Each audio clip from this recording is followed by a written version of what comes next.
அப்படி என்ன சார் இருக்கு அந்த பொண்ணுகிட்ட?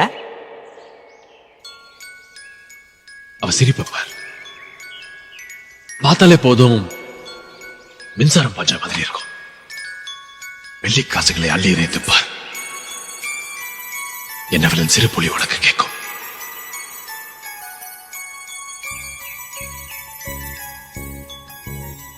அந்த பொண்ணுக்கு அந்த கண்ணுல என்னவோ இது இருக்குல்ல. அப்படி பார்க்காதே தேவா, எனக்கு எப்படியோ இருக்கு.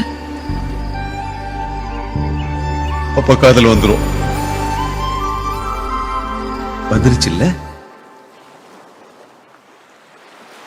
இந்த பூலோகத்தில் யாரும் பார்க்கும் முன்னே உன்னை அதிகாலை அனுப்பி வைப்போம்.